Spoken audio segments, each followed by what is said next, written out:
सियासी लड़ाई। UP to Bihar ब्राह्मण वर्सेस यादव हो गया है। कथावाचक की पिटाई पर सियासत इतनी गरमाई कि योगी आदित्यनाथ को एंट्री लेनी पड़ी। पिछली सरकारों को जातीय संघर्ष कराने से और जातीय संघर्ष के आधार पर प्रदेश को पहचान के संकट से गुजारने में उन लोगों को फुर्सती नहीं थी। दरअसल पूरा मामला उत्तर प्रदेश के इटावा जिले का, जहां एक कथावाचक और उसके सहयोगी की पिटाई कर दी गई, उसके बाल काट दिए गए और अगले ही दिन अखिलेश यादव ने कथावाचक को बुलाकर सम्मानित किया। इन सब के बीच इटावा में यादव सभा के लोग ज्ञापन देने पहुंचे। इस घटना के विरोध में अहीर रेजिमेंट के लोग बड़ी संख्या में दादरपुर गांव की ओर कूच करने लगे। ये वही गांव है जहां कथावाचक की पिटाई हुई थी। पुलिस ने जब उन्हें रोका तो भीड़ उग्र हो गई, पथराव शुरू हो गया, हालात बिगड़ते देखे गए। पुलिस को लाठीचार्ज और हवाई फायरिंग करनी पड़ी। इस दौरान एक पुलिस वाहन क्षतिग्रस्त हो गया, कई उपद्रवियों को हिरासत में लिया गया। उमड़ी हुई भीड़ थी और जिन्होंने उपद्रव किया है उनके खिलाफ हमने कठोर कार्रवाई करी है। 19 लोग गिरफ्तार हैं, 13 गाड़ियां जब्त हैं। वीडियो फुटेज के आधार पर हम अन्य लोगों को भी चिन्हित कर रहे हैं, उनके यहाँ दबिश पड़ रही, उनकी भी गिरफ्तारी करेंगे। यूपी में चोटी कांड से शुरू हुआ संग्राम सियासी घमासान में तब्दील हो गया है।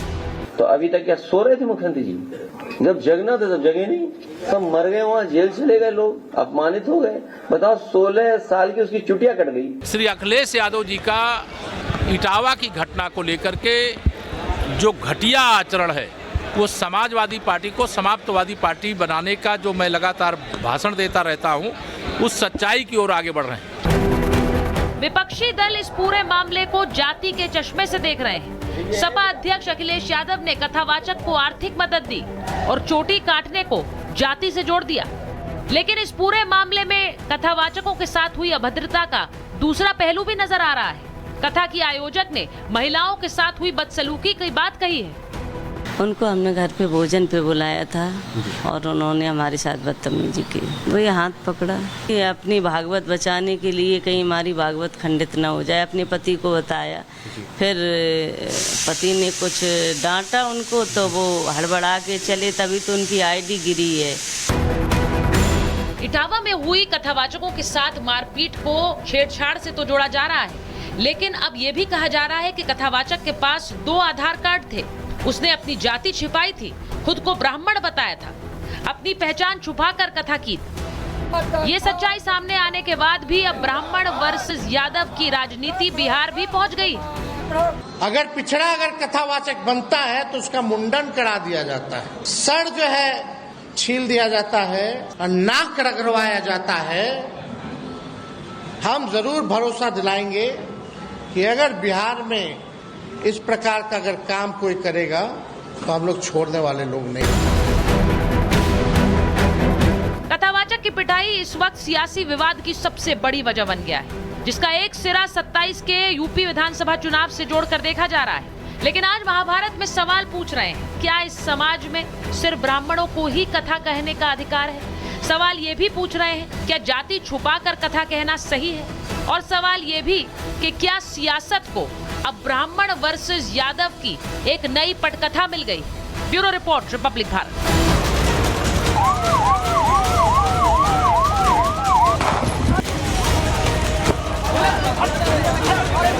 कथावाचक की पिटाई अब बन गई सियासी लड़ाई। यूपी टू बिहार ब्राह्मण वर्सेस यादव हो गया है। कथावाचक की पिटाई पर सियासत इतनी गरमाई कि योगी आदित्यनाथ को एंट्री लेनी पड़ी। पिछली सरकारों को जातीय संघर्ष कराने से और जातीय संघर्ष के आधार पर प्रदेश को पहचान के संकट से गुजारने में उन लोगों को फुर्सती नहीं थी। दरअसल पूरा मामला उत्तर प्रदेश के इटावा जिले का, जहां एक कथावाचक और उसके सहयोगी की पिटाई कर दी गई, उसके बाल काट दिए गए और अगले ही दिन अखिलेश यादव ने कथावाचक को बुलाकर सम्मानित किया। इन सब के बीच इटावा में यादव सभा के लोग ज्ञापन देने पहुंचे। इस घटना के विरोध में अहीर रेजिमेंट के लोग बड़ी संख्या में दादरपुर गांव की ओर कूच करने लगे।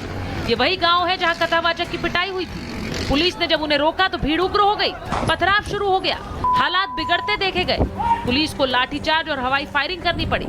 इस दौरान एक पुलिस वाहन क्षतिग्रस्त हो गया, कई उपद्रवियों को हिरासत में लिया गया। उमड़ी हुई भीड़ थी और जिन्होंने उपद्रव किया है उनके खिलाफ हमने कठोर कार्रवाई करी है। 19 लोग गिरफ्तार हैं, 13 गाड़ियां जब्त हैं।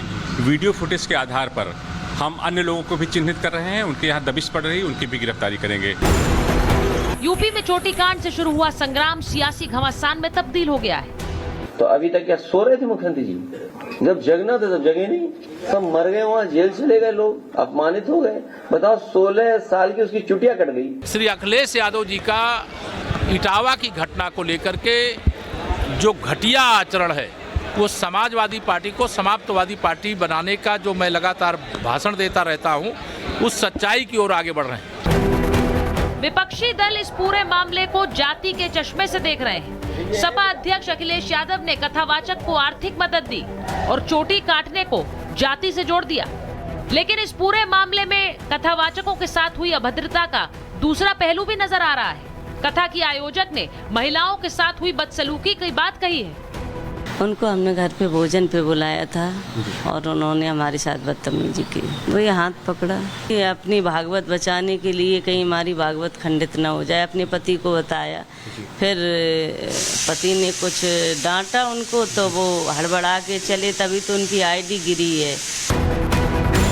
इटावा में हुई कथावाचकों के साथ मारपीट को छेड़छाड़ से तो जोड़ा जा रहा है, लेकिन अब ये भी कहा जा रहा है कि कथावाचक के पास 2 आधार कार्ड थे। उसने अपनी जाति छिपाई थी, खुद को ब्राह्मण बताया था, अपनी पहचान छुपाकर कथा की। ये सच्चाई सामने आने के बाद भी अब ब्राह्मण वर्सेस यादव की राजनीति बिहार भी पहुंच गई। अगर पिछड़ा कथावाचक बनता है तो उसका मुंडन करा दिया जाता है, सर जो है छील दिया जाता है और नाक रगड़वाया जाता है। हम जरूर भरोसा दिलाएंगे कि अगर बिहार में इस प्रकार का अगर काम कोई करेगा तो हम लोग छोड़ने वाले लोग नहीं।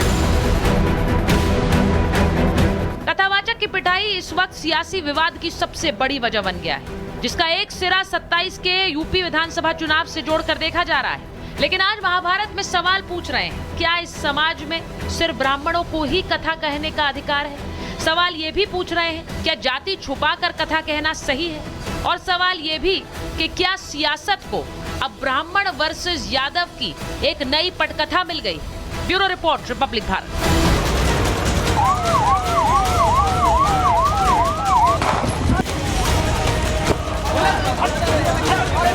कथावाचक की पिटाई अब बन गई सियासी लड़ाई। यूपी टू बिहार ब्राह्मण वर्सेस यादव हो गया है। कथावाचक की पिटाई पर सियासत इतनी गरमाई कि योगी आदित्यनाथ को एंट्री लेनी पड़ी।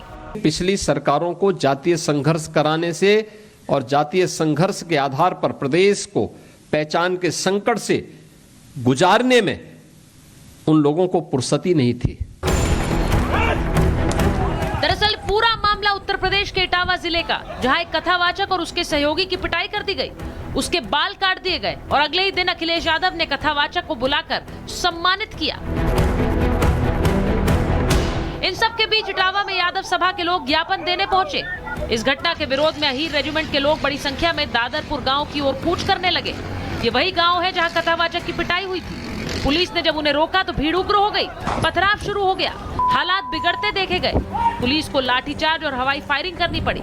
इस दौरान एक पुलिस वाहन क्षतिग्रस्त हो गया, कई उपद्रवियों को हिरासत में लिया गया। उमड़ी हुई भीड़ थी और जिन्होंने उपद्रव किया है उनके खिलाफ हमने कठोर कार्रवाई करी है।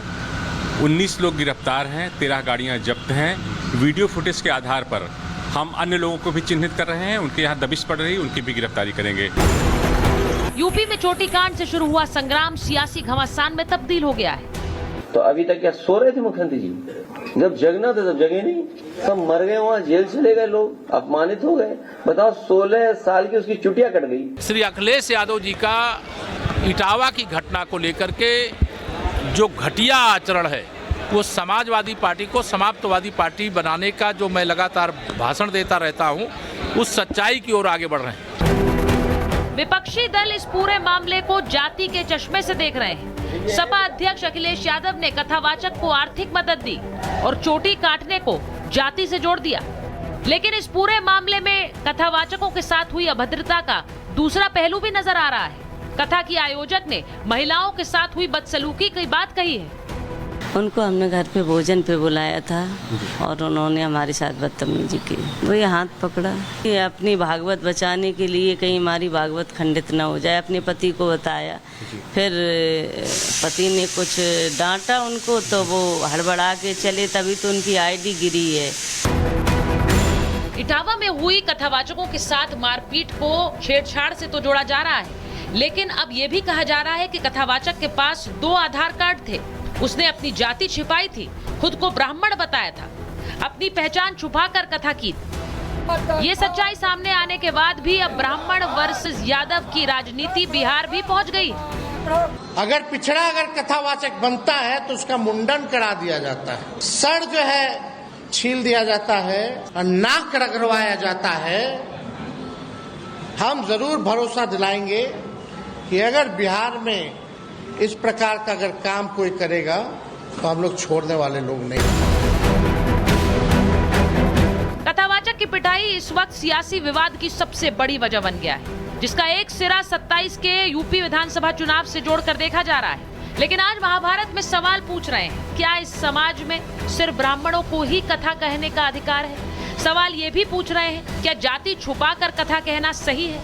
और सवाल ये भी कि क्या सियासत को अब ब्राह्मण वर्सेस यादव की एक नई पटकथा मिल गई? Bureau report, Republic Bharat.